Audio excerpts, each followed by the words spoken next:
పితా పుత్ర పవిత్రాత్మ నామమున ఆమేన్. ప్రియ స్నేహితులారా, జూబిలీ సంవత్సరం 2025 సందర్భంగా లూకాసు సువార్త 6వ అధ్యాయం 17వ వచనం నుండి లూకాసు సువార్త 8వ అధ్యాయం వరకు ఈనాటి సువార్త పఠనాన్ని చదువుకొని ధ్యానించుదాం. జనుల బాధ, యేసు బోధ. అటు పిమ్మట యేసు వారితో కూడా కొండ దిగి వచ్చి పెక్కుమంది అనుచరులతో మైదానమున నిలుచుండెను. యూదయ దేశమందంతటి నుండి, యెరూషలేము నుండి, తూరు, సీదోను అను సముద్ర తీరపు పట్టణముల నుండి ప్రజలు అనేకులు అచ్చట చేరియుండిరి. వారు యేసు ఉపదేశములను ఆలకించుటకు, రోగముల నుండి విముక్తి పొందుటకు వచ్చిరి. అపవిత్రాత్మలచే పీడింపబడు వారు వచ్చి స్వస్థత పొందిరి. యేసు నుండి మహాప్రభావం వెలువడి అందరినీ స్వస్థపరచుట వలన జనులెల్లరూ ఆయనను తాకుటకై తాతహలాడుచుండిరి. సంతోషము, విచారము. యేసు శిష్యులను చూసి ఇట్లు ఉపదేశింప ఆరంభించెను. పేదలగు మీరు ధన్యులు, దైవ రాజ్యము మీది. ఇప్పుడు ఆకలిగొని ఉన్న మీరు ధన్యులు, మీరు సంతృప్తి పరపబడుదురు. ఇప్పుడు శోకించు మీరు ధన్యులు, మీరు ఆనందింతురు. మనుష్య కుమారుని నిమిత్తము మనుషులు మిమ్ము ద్వేషించి, వెలివేసి, నిందించి, మీ పేరు చెడగొట్టినప్పుడు మీరు ధన్యులు. ఆ దినమున మీరు ఆనందపడుడు, మహా ఆనందపడుడు. ఏలైనా పరలోకమున మీ బహుమానము గొప్పది. వారి పితరులు ప్రవక్తల పట్ల ప్రవర్తించిరి. అయ్యో ధనికులారా, మీరు మీ సుఖములను అనుభవించి ఉన్నారు. అయ్యో ఇప్పుడు కడుపు నిండిన వార్లారా, మీరు ఆకలితో అలమటింతురు. అయ్యో ఇప్పుడు నవ్వుచున్న వార్లారా, మీరు దుఃఖించి ఏడ్చెదరు. ప్రజలెల్లరూ మిమ్ము ప్రశంసించినప్పుడు మీకు అనర్థము. వీరి పితరులు ప్రవక్తల పట్ల ఇట్లే ప్రవర్తించిరి. శత్రువుల ఎడ ప్రేమ. కానీ మీతో నేను చెప్పినది ఏమనగా, మీ శత్రువులను ప్రేమింపుడు, మిమ్ము ద్వేషించు వారికి మేలు చేయుడు, మిమ్ము శపించు వారిని ఆశీర్వదింపుడు, మిమ్ము బాధించు వారికై ప్రార్థింపుడు. నిన్ను ఒక చెంపపై కొట్టిన వానికి రెండవ చెంపను చూపుము. నీపై బట్టను ఎత్తుకొని పోయిన వానికి నీ అంగీని కూడా తీసుకొని పోనిమ్ము. నిన్ను అడిగిన ప్రతి వానికి ఇమ్ము. నీ సొత్తు ఎత్తుకొని పోవు వానిని తిరిగి అడుగవలదు. ఇతరులు మీకు ఎట్లు చేయవలెనని మీరు కోరుదురో అట్లే మీరును ఇతరులకు చేయుడు.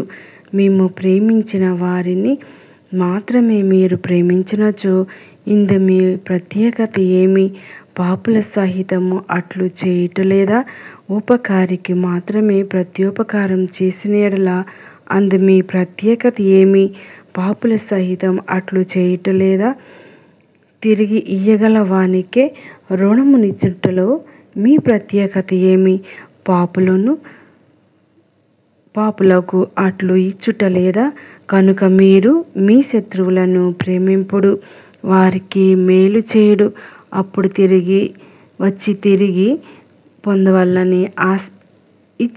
పొందవల్లని ఆశపడకుడు. అప్పుడు మీకు గొప్ప బహుమానం లభించును. మీరు సర్వోన్నతుడగు దేవుని బిడ్డలగుదురు. ఏలైనా ఆయన కృతజ్ఞత లేని వారిని దుష్టులకును మేలు చేయును. మీ తండ్రి వలె మీరును కనికరము గలవారయ్యుండు. పరులను తీర్మానించుట. పరులను గూర్చి మీరు తీర్పు చేయకుడు, మిమ్ము గూర్చి తీర్పు చేయబడదు. పరులను ఖండింపకుడు, అప్పుడు మీరును ఖండింపబడరు. పరులను క్షమింపుడు, మీరును క్షమింపబడుదురు. పరులకు మీరు వసుగుడు, మీకును వసుగబడును. కుదించి అది మీ పొర్లిపోవు కొలమానములతో వసుగబడును. మీరు ఏ కొలతతో కొలుతురో ఆ కొలతతోనే మీకును కొలవబడును అని యేసు పలికెను. ఆయన మరలా వారికి ఉపమానపూర్వకంగా ఇట్లు చెప్పెను. గుడ్డివాడు గుడ్డివానికి మార్గము చూపగలడా? అట్లు చేసినచో వారు ఇరువురును గోతిలో పడుదురు. శిష్యుడు తన గురువు కంటే గొప్పవాడు కాడు. సంపూర్తిగా శిక్షణ పొందిన శిష్యుడు తన గురువు వలె ఉండును. నీ కంటిలోని దూలమును గమనింపక నీ సోదరుని కంటిలోని నలుసును వేలెత్తి చూపెదవేళ. నీ కంటిలోని దూలమును గమనింపక నీ సోదరునితో, సోదరా, నీ కంటిలోని నలుసును తీసివేయనిమ్ము అని ఎట్లు చెప్పగలవు? కపట వేషధారి, ముందుగా నీ కంటిలోని దూలమును తీసివేసుకొనుము.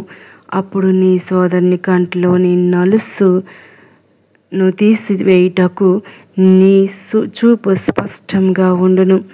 వృక్షము ఫలము, మంచి చెట్టు చెడ్డ పండ్లను, చెడ్డ చెట్టు మంచి పండ్లను ఇయ్యజాలదు. పండును బట్టియే ప్రతి వ్యక్తి వృక్షము గుర్తింపబడును. ముండ్ల పొదల నుండి అత్తి పండ్లు లభింపవు, కురింద పొదల నుండి ద్రాక్ష పండ్లు లభింపవు. సజ్జనుడు తన సత్కోశము నుండి సద్వస్తువులను తెచ్చును, దుర్జనుడు తన దుష్కోశము నుండి దుర్వస్తువులను తెచ్చును. ఏలైనా హృదయ పరిపూర్ణత నుండి నోటి మాట వెలువడును.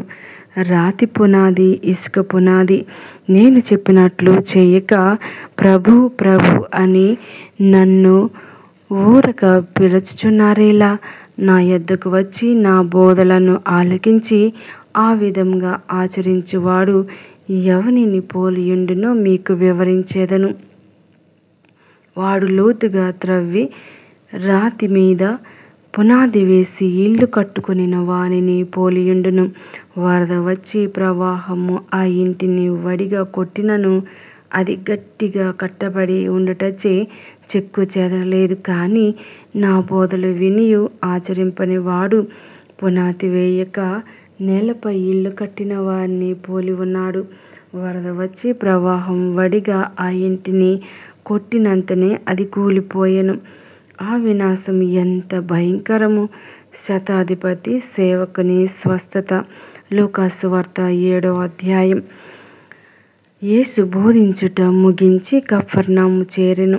అక్కడ ఒక శతాధిపతికి ప్రియమైన దాసుడు ఒకడు వ్యాధితో బాధపడుచు మరణావస్థలో ఉండెను. ఆ శతాధిపతి యేసును గూర్చి విని యూదుల పెద్దలను ఆయన యొద్దకు పంపెను. తన దాసుని స్వస్థపరప రమ్మని కోరెను. వారు యేసును సమీపించి, ఆ శతాధిపతి తమ అనుగ్రహమునకు యోగ్యుడు, అంతటా మన జాతిని ప్రేమించేవాడు, మన కొరకు స్వయంగా ప్రార్థనా మందిరములు నిర్మించినవాడు అని అనేక విధముల ప్రాధేయపడిరి. యేసు వారితో బయలుదేరెను. శతాధిపతి ఇంటికి అల్లంత దూరమున ఉండగానే అతడు తన మిత్రుల మూలమున, ప్రభు, మీరు శ్రమ పడవలదు, మీరు నా ఇంట అడుగుటకు నేను యోగ్యుడను కాను, అందువలన మీ యొద్దకు వచ్చుటకు పాత్రుడను కాను. మీరు ఒక్క మాట పలికినా చాలును, నా దాసుడు స్వస్థుడగును. నేనును అధికారమునకు లోబడిన వాడను, నా చేతి క్రింద కూడా సైనికులు ఉన్నారు. ఒకనిని రమ్ము అని నా వచ్చును, మరి ఒకనిని పొమ్ము అని నా పోవును. నా దాసునితో ఇది చేయుము అని చెప్పిన వాడు దానిని చేయును అని చెప్పి పంపెను. యేసు అది విని ఆశ్చర్యపడి తన వెంట వచ్చు ప్రజా సమూహమును చూసి, ఇంతటి విశ్వాసమును నేను ఇజ్రాయేలీల్లో సైతము చూడలేదు అని పలికెను. పంపబడిన వారు ఇంటికి వచ్చి దాసుడు స్వస్థుడై ఉండుటను చూచిరి. నాయనులో వితంతువు కుమారుడు. పిమ్మట యేసు నాయను గ్రామమునకు వెళ్ళుచుండెను. శిష్యులను గొప్ప జనసమూహములను ఆయన వెంట వెళ్ళుచుండెరి. యేసు ఆ గ్రామ ముఖము ద్వారమును ప్రవేశించినప్పటికీ జనులు ఒక యువకుని శవమును వెలుపలకు మోసుకొని పోవుచుండెరి. అప్పుడు అతడు ఆ గ్రామమున గల ఓ వితంతువుకు ఏకైక కుమారుడు. ఆ గ్రామ ప్రజలు అనేకులు గుంపులు గుంపులుగా వెంట నుండిరి. ఆ తల్లిని చూసి యేసు కనికరించి ఆమెతో, ఏడవవద్దమ్మా అని పలికిరి. ముందుకు సాగి పాడెను తాకెను. వెంటనే దాన్ని మోయిచున్నవారు నిలిచిపోయిరి. అప్పుడు యేసు, చిన్నవాడా, లెమ్ము అని నీతో చెప్పుచున్నాను అనెను. వెంటనే ఆ మరణించినవాడు లేచి కూర్చుండి మాట్లాడసాగెను. యేసు వానిని తల్లికి అప్పగించెను.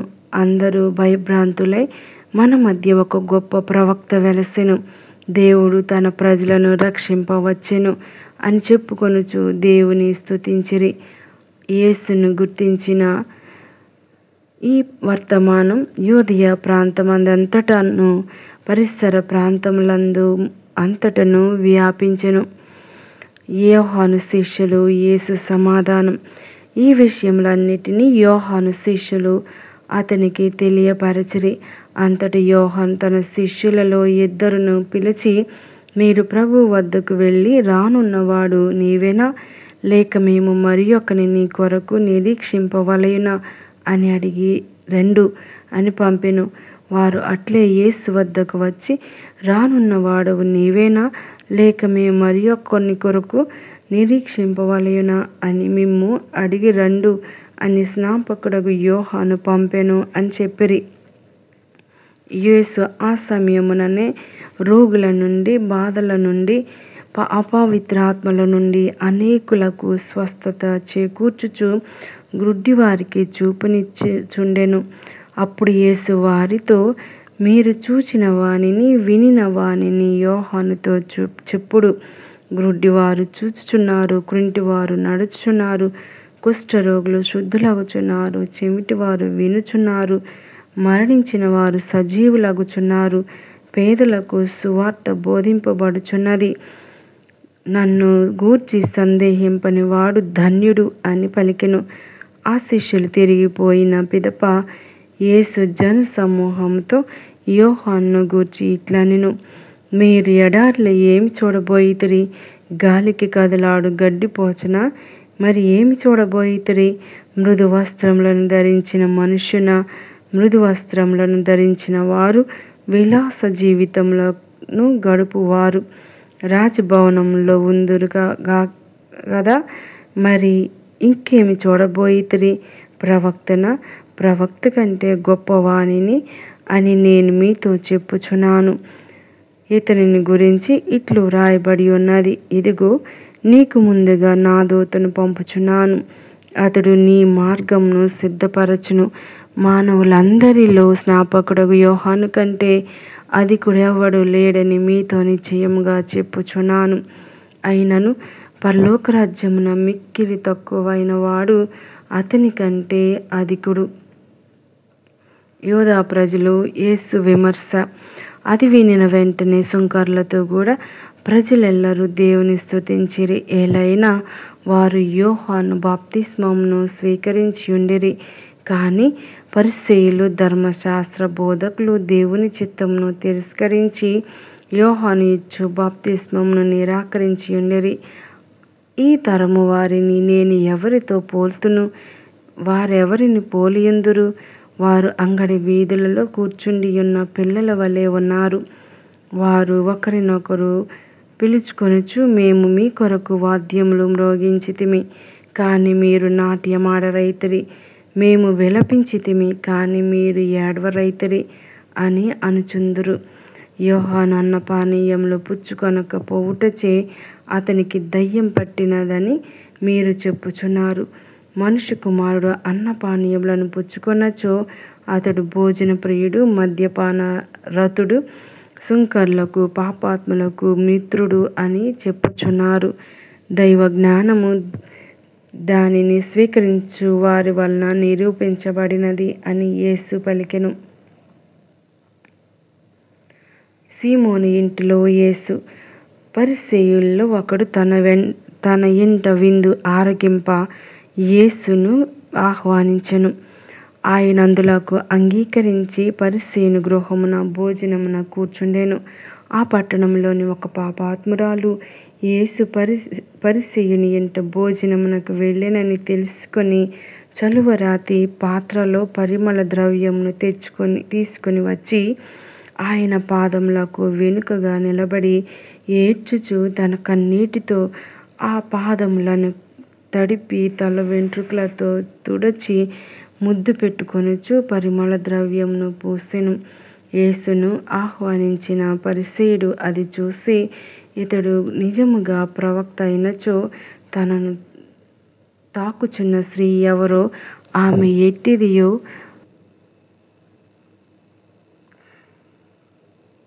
ఆయన పాదములకు వెనుకగా నిలబడి ఏడ్చుచు తన కన్నీటితో ఆ పాదములను తుడిచి తల వెంట్రుకలతో తుడిచి ముద్దు పెట్టుకొనుచు పరిమళ ద్రవ్యములను పూసెను. యేసు ఆహ్వానించిన పరిసయ్యుడు అది చూసి, ఇతడు నిజముగా ప్రవక్త అగుచో తనను తాకుచున్న స్త్రీ ఎవరో, ఆమె ఎట్టిదియో గ్రహించడివాడే.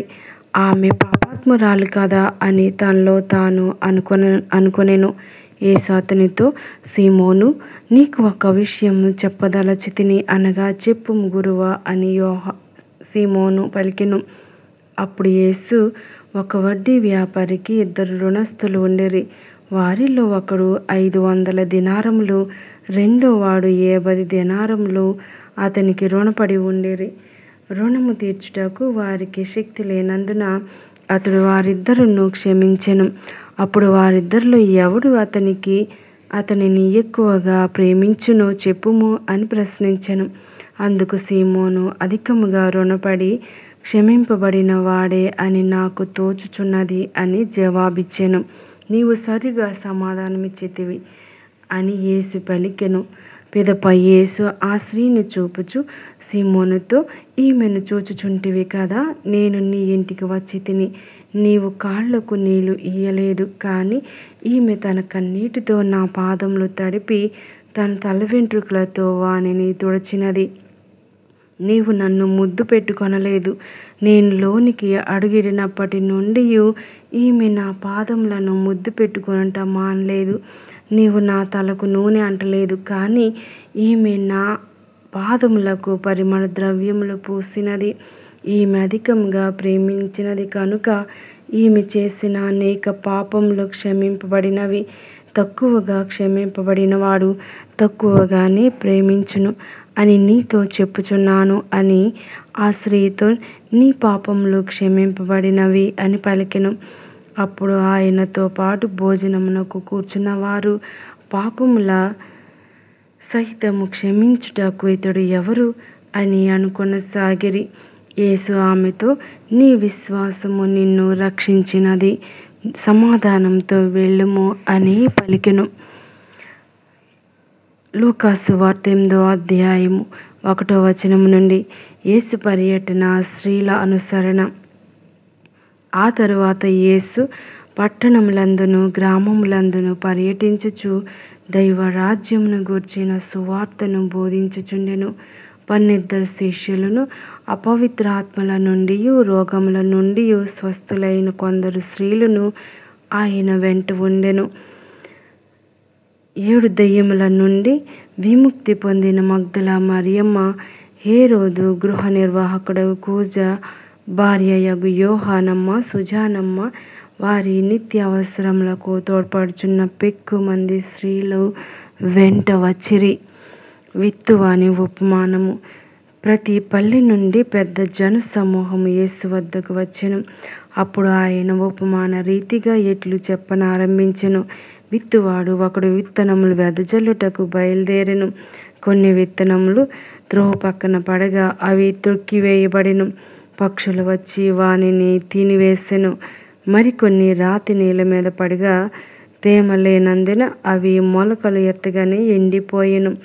మరికొన్ని విత్తనములు ముండ్ల పొదల మధ్య పడినవి, కానీ మొక్కలతో పాటు ముండ్ల పొదలు ఎదిగి ఆ మొక్కలను అణిచివేసెను.